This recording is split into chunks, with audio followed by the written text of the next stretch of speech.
काशी की धरती से एक बार फिर आप देख रहे हैं स्पेशल रिपोर्ट।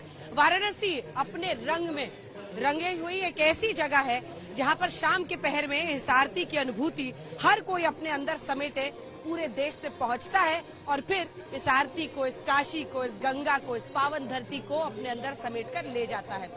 लेकिन वाराणसी से ही शो क्यों?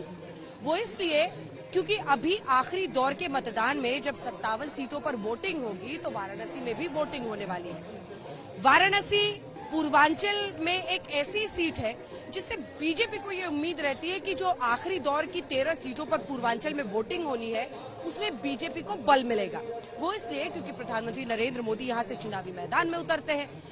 गोरखपुर जो कि योगी की जगह है, वहीं मिर्जापुर जहां से अनुप्रिया पटेल है।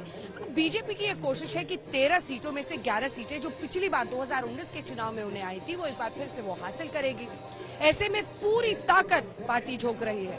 लेकिन दूसरी तरफ इंडिया गठबंधन की तरफ से चाहे वो राहुल गांधी हो, अखिलेश यादव हो, वो लगातार बार बार पूर्वांचल की सीटों पर पहुंचकर बीजेपी को ललकार रहे हैं। अब 400 पार का नारा कैसे पूरा होगा? पूर्वांचल की ये 13 सीटों पर क्या है दोनों पक्षों की रणनीति? आइए आपको अपनी स्पेशल रिपोर्ट से दिखाते हैं, लेकिन उससे पहले एक बार आपको जल्दी से दर्शन करा देते हैं। शाम का वक्त है और ये भव्य आरती आप देख रहे हैं काशी में, गंगा घाट में, और लोगों को भी एक बार दिखाइए। सभी ताली बजा बजाकर मगन है भजन में और देश भर से कोने कोने से आए लोग, बनारस की जनता शाम के पहर इस आरती में हिस्सा लेती है और अध्यात्म, धर्म, अंतरात्मा जिसका मिलन होता है शाम के इस पहर में गंगा जी के किनारे, उसकी एक अनूठी मिसाल ये है जो आप भी देख रहे हैं। बहरहाल चाहिए वापस पॉलिटिक्स के मैदान में उतरते हैं। 57 सीटों पर आखिरी दौर के मतदान में पूर्ण चुनाव होना है, जिसके बाद 1 जून को अब ये तय हो जाएगा पेटियों में कि किसकी किस्मत चमकने वाली है। 4 जून को जब नतीजे आएंगे, देखिए पूर्वांचल के लिए दोनों ही पक्षों की क्या है रणनीति। ये स्पेशल रिपोर्ट।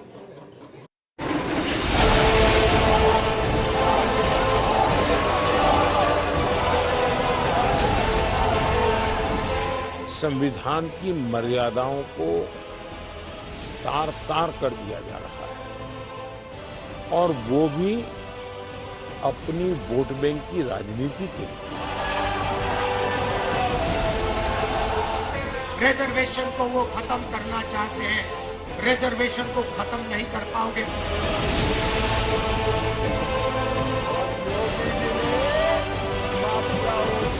4 तारीख का परिणाम कहता हूं, राहुल बाबा आपकी पार्टी को 40 भी पार करना नहीं है, मेरी बात याद है।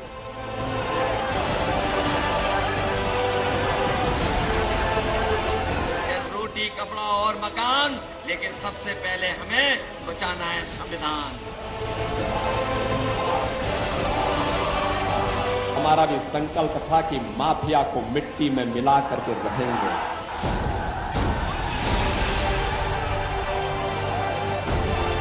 पूर्वांचल की 13 सीटों पर 1 जून को मतदान होगा। एक एक सीट जीतने के लिए टीम इंडिया और टीम गठबंधन के बीच रस्साकशी जारी है। दोनों पक्षों का दावा यही है कि पूर्वांचल में चौंकाने वाले परिणाम आएंगे। सबसे पहले आपको बताते हैं पूर्वांचल की 13 सीटों का पूरा गुणा गणित। कुल 13 सीटों पर मतदान होगा। 2019 में 13 में से 11 सीटें एनडीए ने और 2 सीटें बीएसपी ने जीती थी। ये सीटें हैं महाराजगंज, गोरखपुर, कुशीनगर, देवरिया, बांसगांव, घोसी, सलेमपुर, बलिया, गाजीपुर, चंदौली, वाराणसी, मिर्जापुर और रॉबर्ट्सगंज। 2019 के आंकड़े बताते हैं कि बीजेपी ने बलिया और चंदौली 20,000 से कम वोटों से जीती थी, लेकिन तब समाजवादी पार्टी और बीएसपी का गठबंधन था, जबकि इस बार बीएसपी अकेली लड़ रही है और एसपी और कांग्रेस का गठबंधन। चरण का आंकड़ा है, जानना चाहते हो क्या? अरे जोर से बोलो, जानना चाहते हो तो सुन लो। 5 चरण में मोदी जी 310 सीटें पार कर चुके हैं, ये 6ठा हो गया, 7वां होने वाला है। आप लोगों को 400 पार कराना है, 400 पार।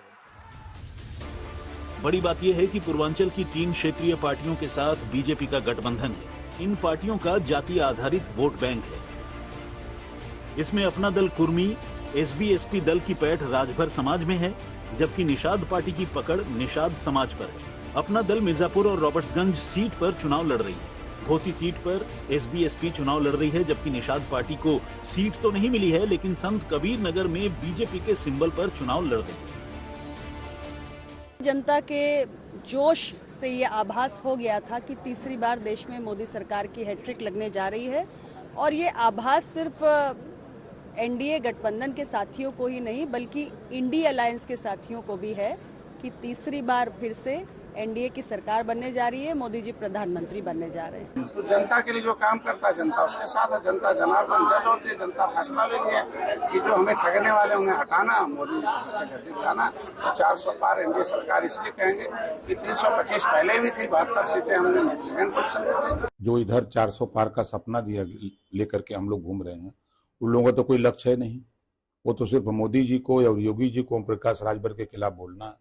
उनका कोई विजन नहीं है कि हम कितनी सीट सरकार बनाने का उनका सपना नहीं है, सिर्फ विरोध करने का सपना है। आप बताइए कहीं कोई नेता बोल रहा हो कि हम इतनी सीट जीतेंगे और जीत के सरकार बनाएंगे। एक तरफ अखिलेश यादव और राहुल गांधी की जोड़ी है, तो दूसरी तरफ एनडीए की सोशल इंजीनियरिंग है। पूर्वांचल की जिन 13 सीटों पर 1 जून को वोटिंग होनी है, उन सीटों को लेकर एनडीए ने जातीय समीकरण साधने की पूरी कोशिश की है। कैसे, समझिए। लोकसभा की महाराजगंज, कुशीनगर, वाराणसी, मिर्जापुर और रॉबर्ट्सगंज में कुर्मी वोटरों का अच्छा खासा प्रभाव है। अपना दल को अपने वोटरों पर पकड़ है। अगर बात निषाद पार्टी की करें तो गोरखपुर, बांसगांव, देवरिया में निषाद समाज निर्णायक भूमिका में है। वहीं दूसरी तरफ राजभर की पार्टी की पकड़ घोसी, सलेमपुर, बलिया, गाजीपुर और चंदौली सीट पर। हमारा एक नया दौर शुरू होगा, उसका उसके अंदर संकेत है। दूसरा, जो लोग बड़े सपने देख करके बड़े वादे कर रहे थे, उनके लिए भी आखिरी दौर है।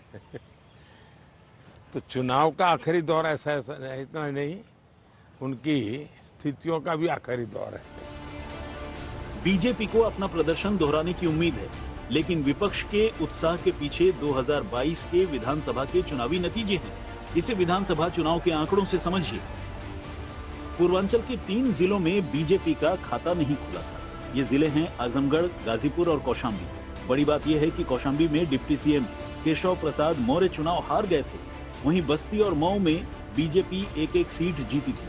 अगर विधानसभा चुनाव के आंकड़ों से देखें तो पूर्वांचल अब की बार बीजेपी के लिए टफ फाइट वाला इलाका है। हालांकि विधानसभा के नतीजों को देखते हुए 2024 से पहले बीजेपी ने राजभर की पार्टी के साथ गठबंधन किया। यहां तक कि ओम प्रकाश राजभर को योगी सरकार में मंत्री बना दिया गया। इतना ही नहीं, पूर्वांचल में अपनी पैठ बनाए रखने के लिए पूर्वांचल के कई बड़े चेहरों को अहम जिम्मेदारी दे दी गई। देश के 4 राज्यों के राज्यपाल पूर्वांचल से हैं, जबकि 2 केंद्र शासित प्रदेश के एलजी पूर्वांचल से हैं। हिमाचल प्रदेश के राज्यपाल शिव प्रताप शुक्ला गोरखपुर से हैं। सिक्किम के राज्यपाल लक्ष्मण प्रसाद आचार्य वाराणसी के हैं। मेघालय के राज्यपाल बने फागू चौहान आजमगढ़ से आते हैं और मऊ से विधायक रहे हैं। राजस्थान के राज्यपाल कलराज मिश्र गाजीपुर से हैं। जम्मू कश्मीर के उपराज्यपाल मनोज सिन्हा गाजीपुर के हैं। लद्दाख के उपराज्यपाल बीडी मिश्रा भदोही से हैं।